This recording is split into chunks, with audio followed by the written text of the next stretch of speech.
Tes 1 2 3.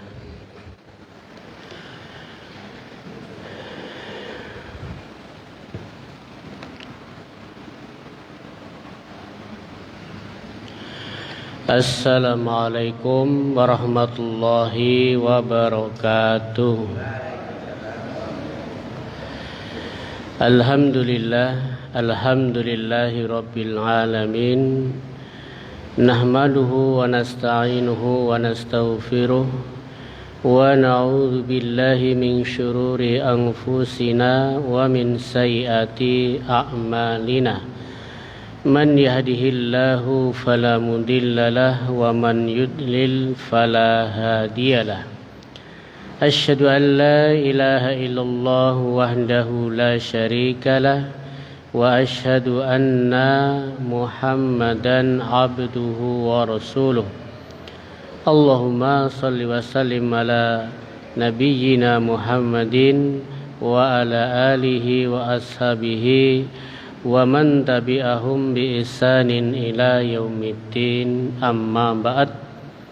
Allahumma anta rabbi la ilaha illa anta khalaqtani wa ana abduka wa ana ala ahdika wa wa'dika mastata'tu a'udzu bika min syarri ma sana'tu abu'u laka bi ni'matika alayya wa abu'u bi dzambi faghfirli fa innahu la yaghfirudz dzunuba illa anta.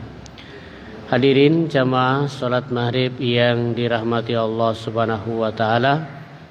Alhamdulillah, segala puji hanyalah milik Allah Subhanahu wa taala.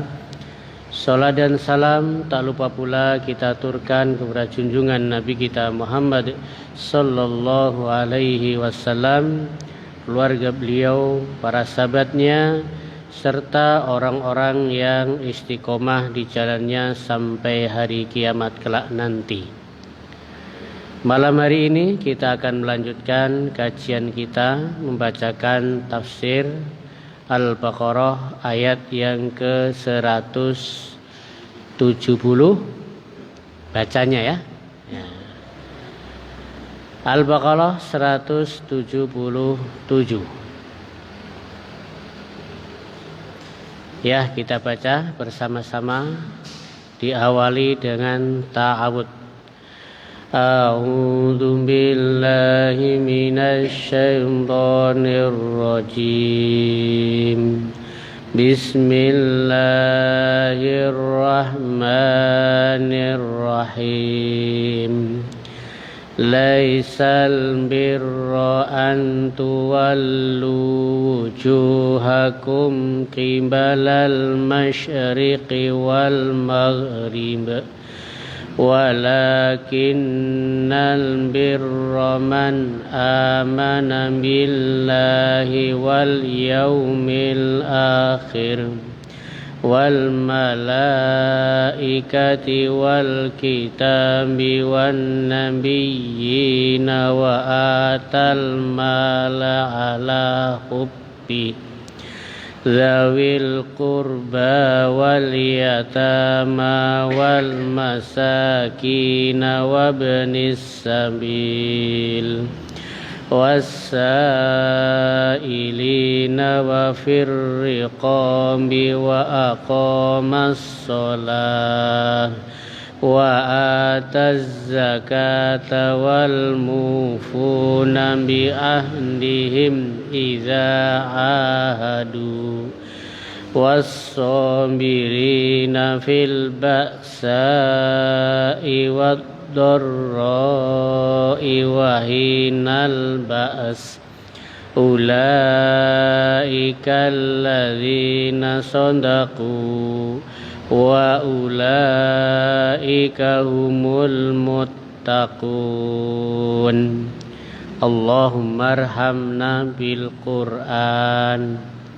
Hadirin yang dirahmati Allah Subhanahu wa taala, surat Toha, Toha ma anzalna alaikal Qur'ana litasqa. Toha ma anzalna alaikal Qur'an, kami tidak menurunkan Al-Qur'an itu litasqa, supaya kamu itu susah. Ya. Al-Qur'an itu bukan untuk menyusahkan, bukan untuk membuat susah, bukan untuk membuat sedih. Bukan diturunkan untuk buat menderita. Ya, salah seorang ulama mengatakan lawan daripada susah adalah senang atau bahagia. Maka Al-Quran itu diturunkan supaya kita senang, supaya kita menjadi bahagia. Jadi kunci kebahagiaan itu kepada Al-Quran. Ma anzalna alaikal Qur'ana litasqa. Barang siapa yang ingin hidupnya bahagia di dunia ini, maka dekat-dekat dengan Al-Quran. Ya, kenapa? Al-Quran diturunkan bukan untuk buat kita susah, kita menderita, tidak bahagia, bukan. Justru Al-Quran ini supaya hidup kita di dunia ini bahagia. Dunia yang penuh dengan cobaan, dunia yang penuh dengan godaan, kadang-kadang naik, kadang-kadang turun, kadang-kadang rezeki lancar, kadang-kadang rezeki tidak lancar, kadang-kadang sehat, kadang-kadang sakit. Itu semua akan menjadi satu rasa bahagia kalau kita dekat-dekat dengan Al-Quran. Selama Al-Quran itu dekat dengan kita, maka setiap saat kita akan senang atau bahagia. Ya, jadi bahagia senangnya bukan ketika sehat saja, ketika sakit pun nanti juga akan bahagia. Ya, ya, kita lanjutkan ayat yang 174. Pembahasannya kalau bacanya itu 177. 174. Ya, sampai itu kemarin ya. Innalladzina, sesungguhnya orang-orang yaktumun, yang menyembunyikan ma apa anzalallah yang Allah turunkan minal kitab, dari kitab. Ya. Ini kembali kepada orang Yahudi lagi. Kemarin kan bab makanan ya, bab makanan. Nah, ini ayat yang berikutnya kembali kepada orang Yahudi. Innalladzina yaktumun, sesungguhnya orang-orang yang menyembunyikan ma anzalallah, apa yang Allah turunkan minal kitab, dari kitab. Ya. Al-mustamil ala na'ti Muhammadin sallallahu alaihi wasallam, termasuk orang yang menyembunyikan kitab adalah orang yang menyembunyikan sifat-sifat Nabi Muhammad sallallahu alaihi wasallam. Siapa yang menyembunyikan sifat-sifat Nabi Muhammad sallallahu alaihi wasallam? Orang-orang ahlu kitab. Mereka menyembunyikan sifat Nabi yang ada dalam kitab-kitab mereka sendiri. Ya. Umur 12 tahun, Rasulullah SAW diajak pamannya untuk dagang ke negeri Syam. 12 tahun.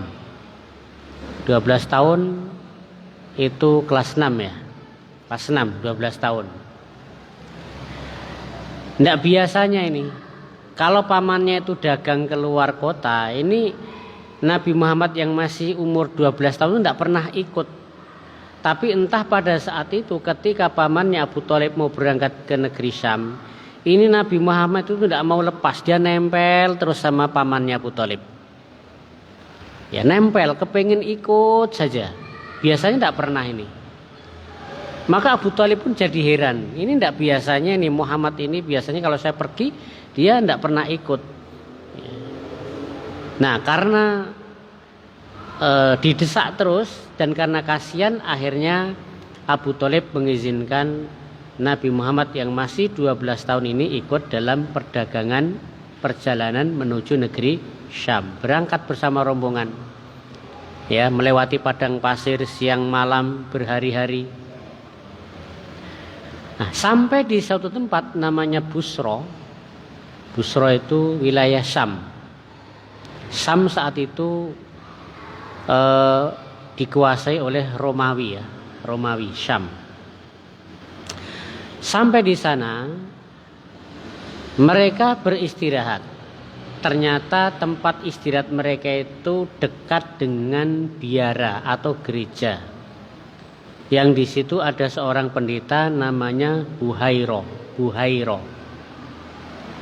Nah, ternyata Buhairo ini mendirikan tempat peribadatan di situ itu bukan tidak ada tujuannya. Karena itu adalah lalu lintas perdagangan orang-orang Arab menuju Syam. Pendeta Buhairo ini ternyata di situ ingin menunggu datangnya nabi yang terakhir di situ. Ya.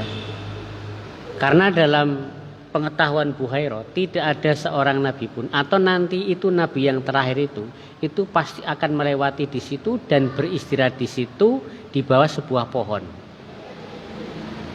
Makanya pendeta tadi membuat tempat peribadatan di dekatnya situ. Setiap ada kafilah dagang dari Arab pasti dia lihat ada ndak ini orang-orang yang mempunyai ciri-ciri nabi terakhir yang diterangkan dalam kitab mereka. Sehingga suatu saat ketika Abu Thalib tadi berjalan dari kejauhan ini sudah diperhatikan oleh pendeta Buhairo.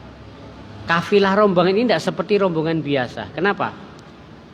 Karena kafilah ini setiap kali berjalan di atasnya ada awan. Sementara kafilah-kafilah yang lain tidak ada. Maka diperhatikan sampai ternyata betul bahwasanya kafilah dagang Abu Thalib itu beristirahat di dekatnya pendeta Buhairo tadi.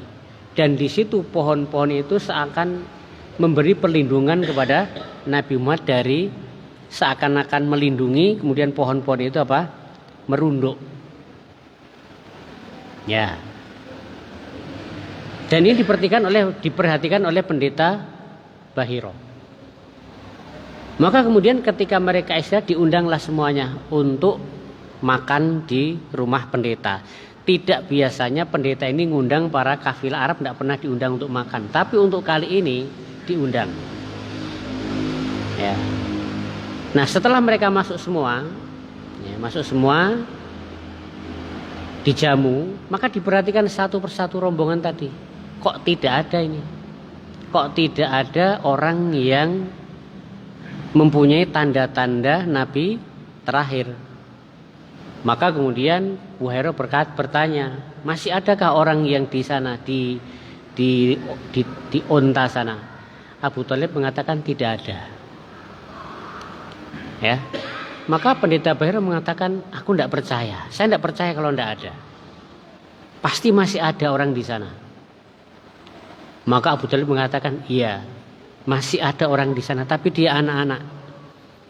Ya, tradisi mereka itu artinya tidak biasa membawa anak-anak yang masih kecil itu untuk diajak bertamu kemudian makan di rumah pendeta itu enggak. Maka Muhammad ditinggalkan di situ. Ya. Maka kemudian pendeta tadi bertanya lagi.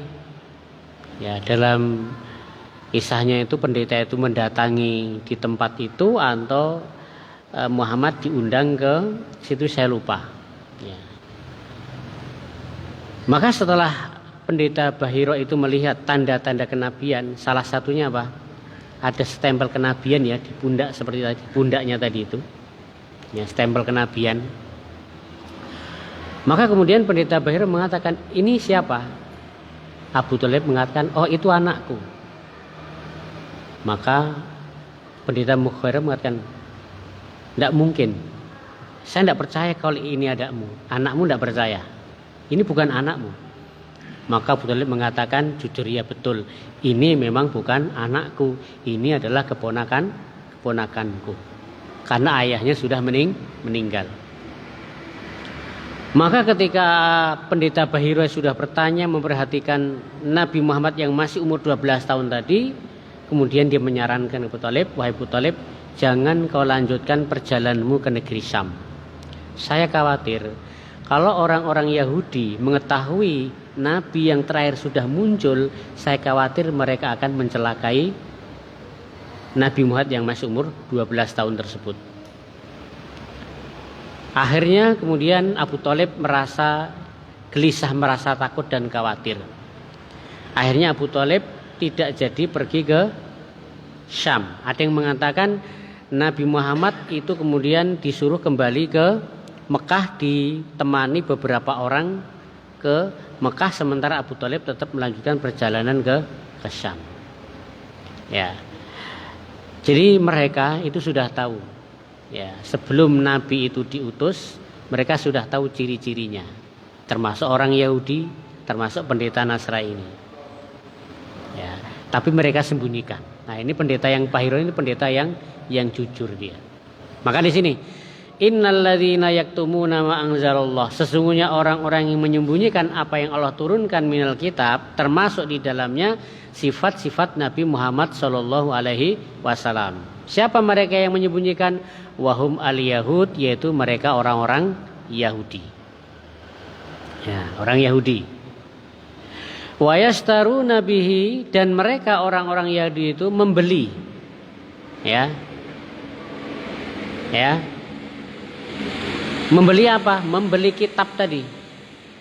Samanan qalila, dengan harga yang sedikit, yaitu minad dunya. Jadi mereka sembunyikan. Karena kalau tidak disembunyikan, ya, maka mereka nanti tidak akan dapat pengikut. Kalau terus terang ini dalam kitab ini Nabi yang terakhir, akhirnya apa? Akhirnya nanti mereka kehilangan pengikut, kehilangan harta, minat dunia, ya. Ya mereka menukar, disembunyikan supaya mereka tetap mendapatkan dunia, mendapatkan harta. Dari siapa? Ya'khudunahu badalahu min safalatihim, yaitu mereka mengambil ya, dunia tadi dari pengikut-pengikut mereka atau bawahan-bawahan mereka. Semakin banyak pengikutnya, rezekinya semakin banyak. Nah, mereka khawatir kalau mereka beriman kepada Nabi Muhammad, pengikutnya lari semua sehingga tidak mendapatkan uang.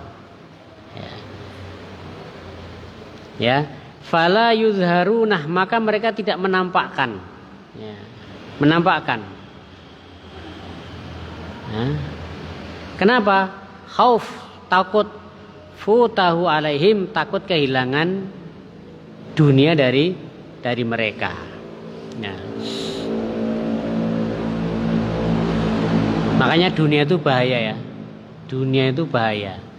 Iman bisa ditukar dengan dunia. Ya, iming-iming dunia, iming-iming harta, uang, diiming-imingi wanita, diiming-imingi jabatan, itu iman bisa tergadai. Nah, bukan hanya sekarang, zaman dulu juga seperti itu. Ya, zaman dulu juga seperti itu. Ya, kalau sekarang apa namanya? Sogok ya, nah, uang sogok. Nah. Kalau sogoknya kecil tidak mau, tapi kalau besar, nah tidak apa-apalah. Gitu. Ini menukar ya, menukar. Ya. Jadi bahaya juga ya, orang berilmu itu bahaya juga. Ya. Kalau dia panutan, ya, dia dibeli, disogok, dia mengatakan A, nanti pengikutnya A semua. Dia mengatakan B, pengikutnya B semua. Ya. Nah, orang-orang Yahudi itu seperti itu. Mereka menyembunyikan kebenaran itu karena takut apa? Takut kehilangan dunia. Walaupun ada nanti ya, ada orang-orang Yahudi, para pendeta mereka yang masuk Islam. Walaupun resikonya apa? Resikonya mungkin rezekinya diblokir oleh mereka. Ya. Banyak pendeta itu yang mereka masuk Islam akhirnya kehilangan fasilitas. kehilangan rumah, kehilangan mobil, kehilangan jamaah. Kan semakin banyak jamaahnya, uangnya semakin besar ya. Satu orang kan berapa? Makanya jamaahnya itu tetap. Kalau biasanya di situ ya di situ terus, tidak bisa pindah-pindah. Ya. Di Islam tidak seperti itu ya. Seperti itu. Kalau masjidnya banyak, wah pemasukan infaknya juga banyak, tapi bukan untuk orangnya kan, tapi untuk maslahah.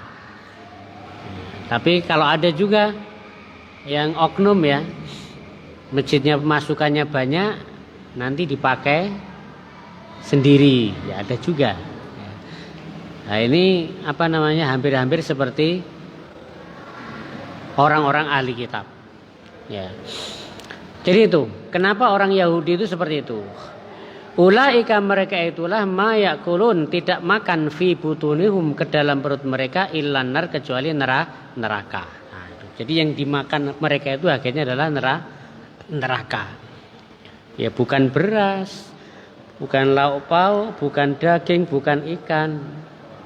Ya hakikatnya yang dimakan itu adalah neraka. Dan nanti di akhirat itu baru dirasakan. Ya, berarti termasuk barang yang haram ya. Barang yang haram ini di sini menukar ayat-ayat Allah dengan dunia. Sudah dapatkan hidayah petunjuk. Tapi hidayah itu dia jual. Ditukar dengan apa? Neraka yang dia makan. Ya, naudzubillah min dalik. Ya. Ulaika ma yaquluna fi butunihim ilan nar, mereka itu tidak makan ke dalam mereka ilan nar kecuali neraka. Kenapa dikatakan seperti itu?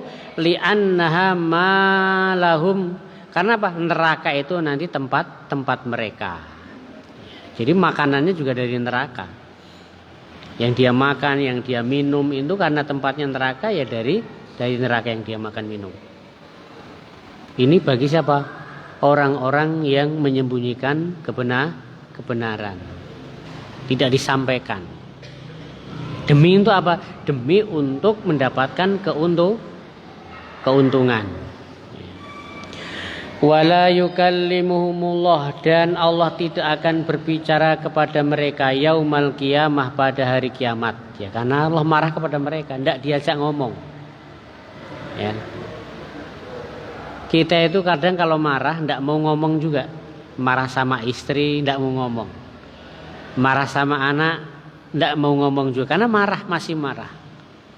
Ya Allah juga sama. Allah marah kepada orang-orang yang menyembunyikan ilmu tadi. Nanti di hari kiamat dia tidak akan diajak bicara, dia ngomong. Bentuk apa? Bentuk kemarahan Allah kepada mereka. Satu kampung tidak ada yang ngajak ngomong, kita kan menderita ya di dunia ya.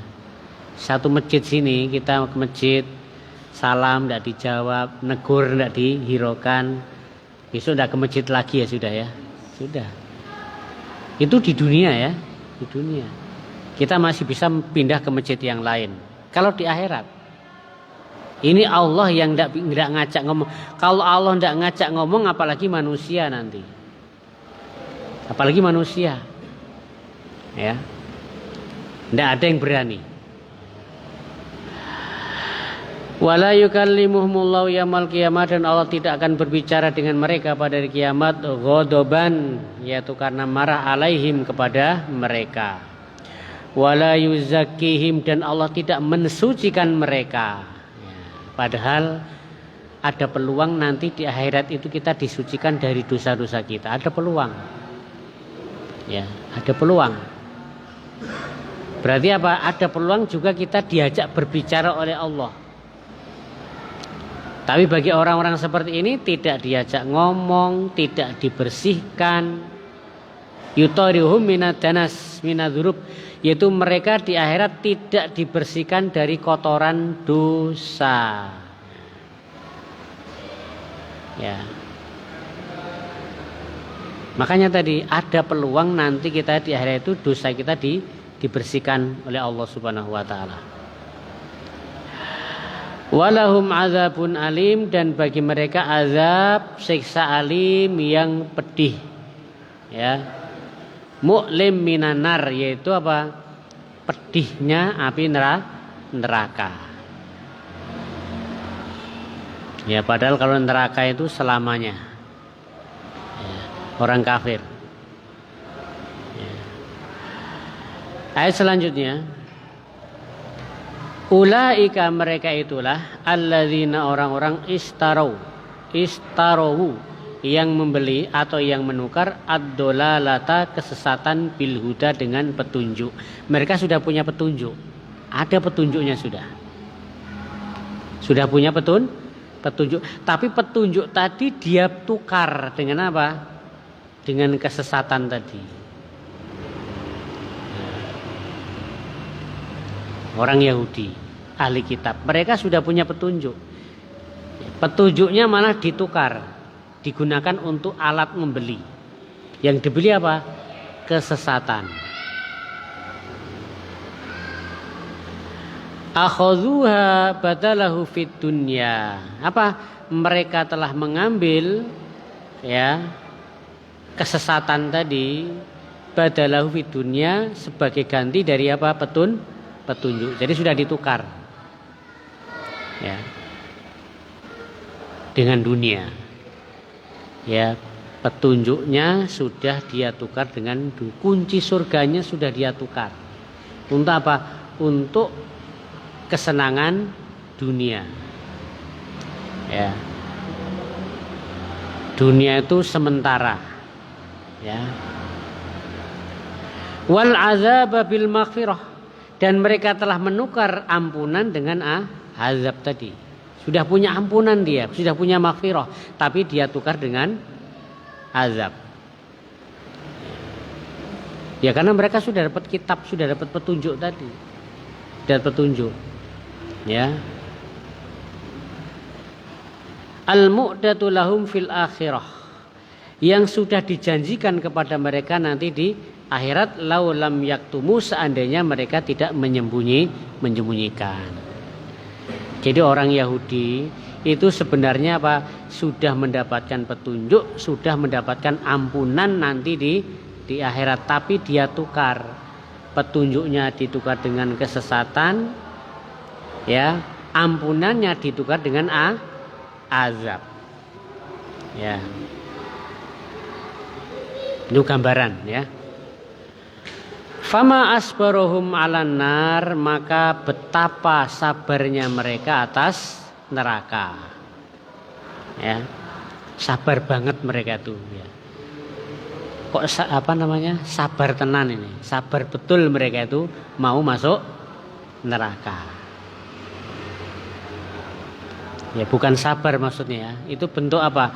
Bentuk ketakjuban, ya. Takjub sekali, kok ada orang sabar masuk neraka, kan begitu. Ya. Siapapun kan tidak bisa tahan, kok sabar gitu, ya. Ya. Ini bentuk apa? Ketakjuban. Ai ma asyadda sabrohum, betapa sabarnya mereka. Luar biasa sabarnya. Tapi yang tidak cocok, ya.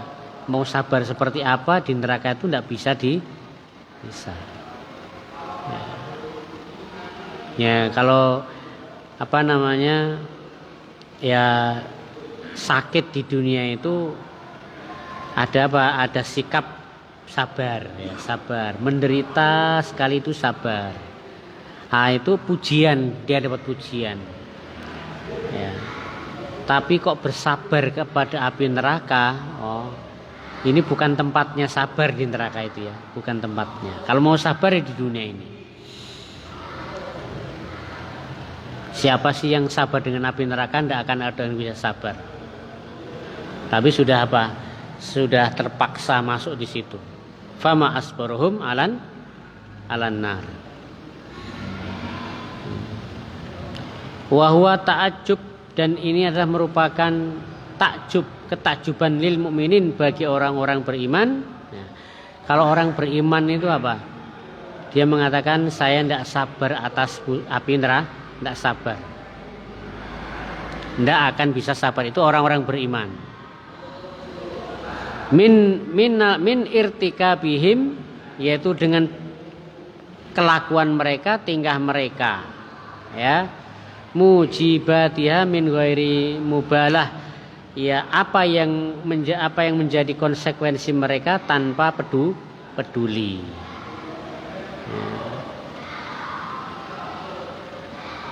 Tidak akan sabar, tidak akan bisa bersabar orang masuk neraka. Apalagi kok nantang masuk neraka, tidak apa-apa masuk neraka, gitu ya. Di sana banyak apa? Banyak para artis, begitu ya. Tidak akan bisa seperti itu. Ya. Di sana banyak bintang-bintang film, ya kan? Ya. Tidak akan bisa bersabar. Ya. Fama asbaruhum. Ya, bersabar. Ya. Kita panas dengan api di dunia aja tidak sabar ya, tidak bisa kan? Ada api yang biru di rumah kompor, tangan kita masukkan itu kita aja tidak sabar. Ini kok malah menantang neraka, saya sabar, tidak bisa.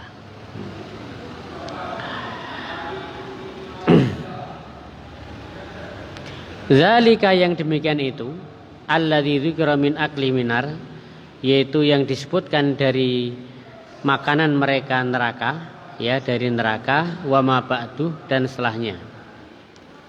Nah, kenapa itu mereka mendapatkan azab seperti itu, makan dari api neraka? Bi annallaha nazzalal kitaba bil haq, karena Allah sudah menurunkan kepada mereka kitab dengan kebenaran, kitab dengan benar, ya. Nazzala fahtalafu fi, kemudian mereka menyelisih di dalamnya, ya, menyelisih tadi. Haitsu amanu bi ba'dihi wa kafaru bi ba'dihi, di mana itu mereka beriman kepada sebagiannya dan mereka kufur kepada sebagiannya. Bikatmih, dengan apa? Dengan menyembunyikannya. Ini yang disampaikan ayatnya, ini yang disembunyikan. Nah, ini apa? Ini termasuk bentuk kekafiran kepada Allah Subhanahu wa ta'ala. Orang Yahudi kan seperti itu, sebagian disampaikan, sebagian disembunyikan. Menyembunyikan berarti. Karena apa? Ingin mengharapkan dunia. Ya. Wa innal ladzina ikhtalafu fil kitab, dan sesungguhnya orang-orang yang berselisih di dalam kitab, menyelisih kitab tadi, bidzalik, siapa? Wahum al-yahud, yaitu orang-orang Yahudi. Ya, orang-orang Yahudi. Mereka yang menyelisihi kitab. Wakila, dan ada yang dikatakan al-musyrikun, yaitu orang-orang musyrik. Ya, sama. Orang Yahudi juga sama, orang musyrik juga sama. Haitsu qala ba'duhum, kalau orang-orang musyrik apa mengatakan apa? Syi'run, Al-Qur'an itu syair. Al-Qur'an itu syair. Apa itu syair? Ya, Al-Qur'an itu bukan syair, bahkan di atas syair, ya. Syair. Kalau syair di bahasa Indonesia apa? Apa ya? Syair. Ada kan Indonesia syair juga? Ya, kata-kata yang indah. Kata-kata yang indah. Nah, orang-orang Arab dulu mengatakan Al-Quran itu adalah syair, syi'run, syair. Ya. Wa ba'duhum sihrun, dan sebagian lain mengatakan Al-Quran itu adalah sihir. Kenapa? Ya karena bisa merubah seseorang yang tadinya menyembah berhala akhirnya tidak mau menyembah berhala. Ya. Yang tadinya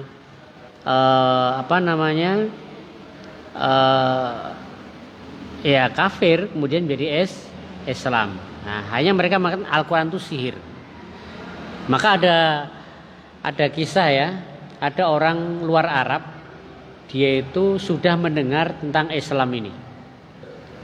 Sampai di Arab dia belum tahu, mana Nabi Muhammad belum tahu. Dia tanya, Maka oleh orang Quraisy itu dicegah untuk tidak bertemu dengan Muhammad. Orang Quraisy mengatakan, jangan kau dengarkan kata-katanya. Akhirnya orang Quraisy tadi menyarankan, atau orang tadi kemudian apa? Menutup telinganya, pakai kapas atau apa, ditutup telinganya, supaya nanti kalau Muhammad itu membacakan Al-Quran dia tidak dengar. Hanya betul, setiap kali ada Nabi Muhammad dakwah atau membacakan Al-Quran, dia tidak dengar karena ditutup telinganya. Ya, karena Al-Quran itu bisa mempengaruhi, bisa. Seperti tadi Umar bin Khattab ya. Umar bin Khattab itu mau membunuh Nabi Muhammad, tapi begitu mendengar surat Toha, ma anzalna alaikal qur'ana litasqa, bagaimana hatinya kemudian langsung berubah. Ya. Cuman kita kok tidak bisa ya. Sehari-hari dengarkan baca Al-Qur'an ya. Tapi perubahannya tidak kelihatan ya. Perubahannya tidak kelihatan. Apa yang kurang? Ya, bisa saja kalau orang Arab itu kan tahu artinya ya. Sementara kita itu tidak tahu artinya ya. Itu mungkin yang mempengaruhi itu juga bisa. Nah, itu bagaimana mereka orang-orang Quraisy itu mengatakan Al-Quran itu syair, Al-Quran itu sihir. Waba'tuhum kahanah, dan sebagiannya mengatakan Quran itu ya sama dengan bersihir, yaitu seperti ucapan dukun, kahanah. Ada seorang sahabat sekretaris Rasulullah namanya Zaid bin Sabit. Zaid bin Sabit itu sekretaris Rasulullah sallallahu alaihi wasallam. Saat umur 12 tahun, umur berapa? 12 tahun. Dia disuruh oleh Rasulullah untuk belajar bahasa Ibrani. Apa bahasa Ibrani? Bahasa Ibrani itu bahasanya orang Yahudi. Tulisannya kayak apa? Tidak tahu ya. Bahasa Ibrani itu katanya kotak-kotak aja. Kotak-kotak. Beda dengan Arab. Kalau Arab apa? Garis-garis ya. Bahasa Ibrani itu kayak kotak-kotak itu. Hampir mirip ya, mungkin kayak Jepang, Korea, Cina, itu kan gitu ya. Nah, bahasa Ibrani itu lebih tua dari bahasa-bahasa Arab. Dan itu bahasanya orang-orang Yahudi, kitab mereka dengan bahasa Ibrani. Zaid bin Sabit saat itu umur 12 tahun diperintahkan Rasulullah untuk mempelajari apa? Mempelajari bahasa Ibrani. Tujuannya apa? Tujuannya supaya bisa apa? Berdakwah kepada mereka dan bisa membaca kitab mereka. Ya, kalau Rasulullah kan umi ya. Rasulullah itu umi, tidak bisa baca, tidak bisa nulis. Ya.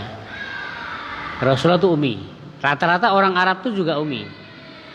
Nah, bisa nulis itu 1-2 bisa dihitung orang Arab. Termasuk ini Zaid bin Sabit, sekretaris Rasulullah. Ya, memang perlu juga ya belajar bahasa orang lain supaya pas dalam rangka untuk dakwah itu juga perlu, penting juga. Misalnya kita mau dakwah ke Papua sana.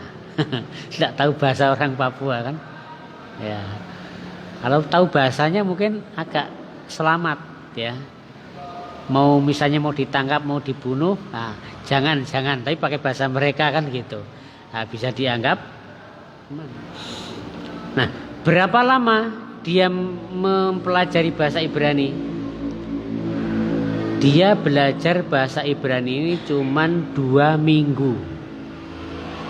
2 minggu.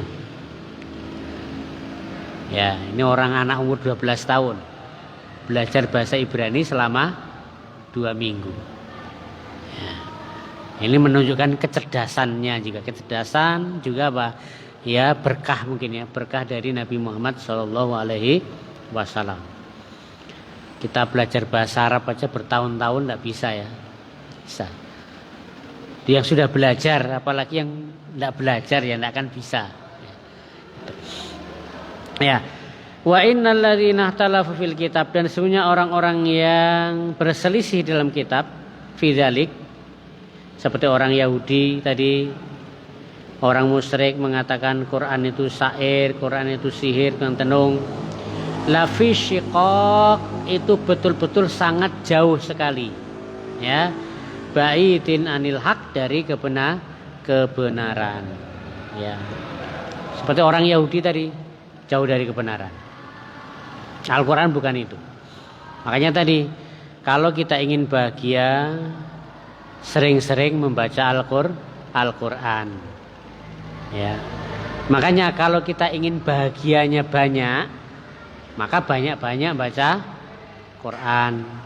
Kalau kita ingin bahagianya sedang-sedang saja, ya sudah, interaksinya dengan Al-Quran juga sedang saja. Kalau kita ingin bahagianya sedikit, ya baca Qurannya apa? Sedikit saja. Jadi sesuai, kebahagiaan kita ini sesuai dengan jauh dekatnya kita dengan Al-Quran. Kita sekarang sudah jauh atau dekat dengan Al-Quran? Jauh atau dekat? Ya. Apa? Ya, patokannya sederhana. Lebih banyak mana kita pegang HP atau pegang Al-Quran? Ya itulah berarti itu kita sudah jawab masing-masing. Ya. Bahkan itu kita merasa kehilangan, sedih kalau tidak ada HP. Oh sudah bisa ya. Ya kita akhiri dengan doa ke majelis. Subhanakallahumma bihamdika asyhadu an la ilaha illa anta astaghfiruka. Assalamualaikum warahmatullahi wabarakatuh.